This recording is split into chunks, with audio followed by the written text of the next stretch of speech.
For the past few years, I've been camping in a hammock, but when the temperature started falling with the leaves, I left the hammock behind. I like to be warm when I camp, and up till now, it's kind of been an iffy situation in a hammock. But I've discovered two ways to keep me camping year-round in a hammock. Stay with me and I'll tell you all about it.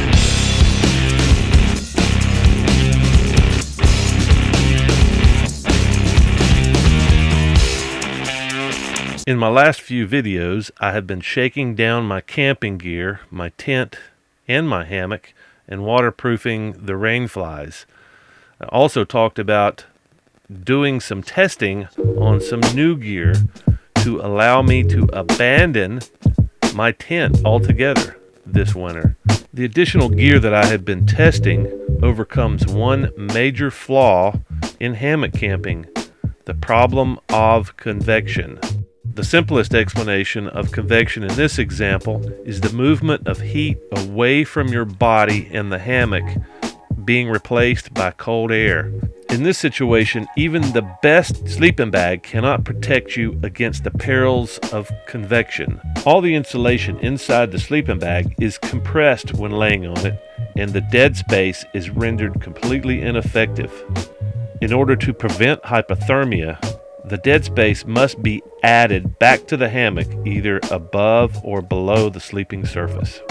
These two products, I'm assuming, are going to help me kick the tent habit. And yes, I am still drinking the same beer from the last video. Don't judge. To the Big Agnes Insulated Air Core Ultra. This is what they recommended me to get. And 25 by 78, and it's going to hopefully replace this Thermarest. Anyway, you can see this thing is much more compact. This Thermarest rolls up this wide, but it's at least this thick. It's probably thicker, as tight as I can get it. So we're looking at a difference in bulky like this. Usually I wrap it around inside my duffel. I guess I should have mentioned that I'd been using my Thermarest for hammock and tent camping, specifically hammock camping when the weather was a little bit more unpredictable, or I assumed it might get cold overnight. I'd slip the little Thermarest in there. This may be overkill if this thing works. So what I may do, I'm camping or hanging out. I wouldn't call it camping because my house is right there, but I'm going to be hanging out in 37-degree weather in that hammock over there. And if these two products don't work, I'm going to abandon the winter hammock camping idea. So the base dimensions on these two ground pads were essentially the same. But as I blew up the Big Agnes, I could tell it was 2 to 3 times as thick, and I'm assuming that was the main problem that kept me from adjusting it properly and feeling like I was seated in the correct position while I was trying to sleep. I did spend one night on this, but it was so hard wrangling this into place. I think I'm probably going to just stick with the underquilt, which performed outstanding. I did one night with both of them, and it was extremely warm, which I may go back to it at some point, but I was really impressed with the underquilt. I knew these things were essential. I just didn't know how much difference it made. I was assuming that I was going to have to use both an underquilt and a ground pad, and I don't think that that's going to be the case. I spent 4 nights in the hammock, 3 with the underquilt, and an additional 1 with underquilt and ground pad.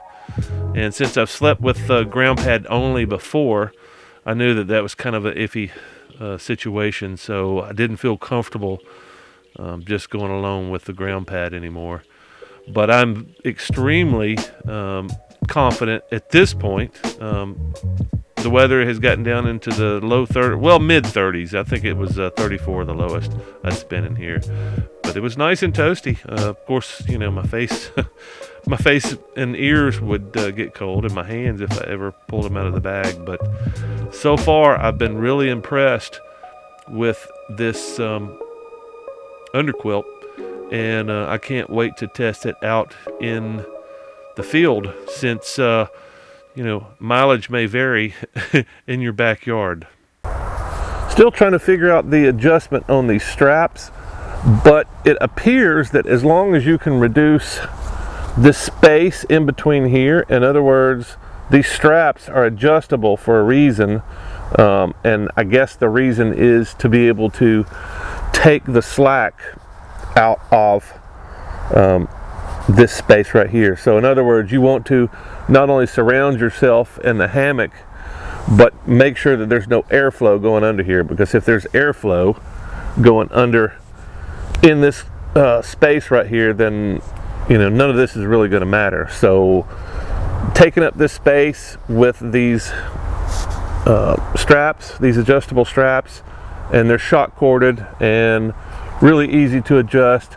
And I may not have done it quite the way it's supposed to be set up, but so far it works just fine. And I'm new to this. I'm new to the underquilt thing, and I'm experimenting. If you have comments on how I could adjust these better, I would welcome your comments. I'm not really sure if I'm doing anything wrong or what I'm doing, but it appears to be working so far. But I also don't want to get out there and get myself into a situation where this thing fails. So anyway, so far so good. Well, hey, I'm sure that was as clear as mud, but thanks for watching anyway. If you got something out of it, hit the like button.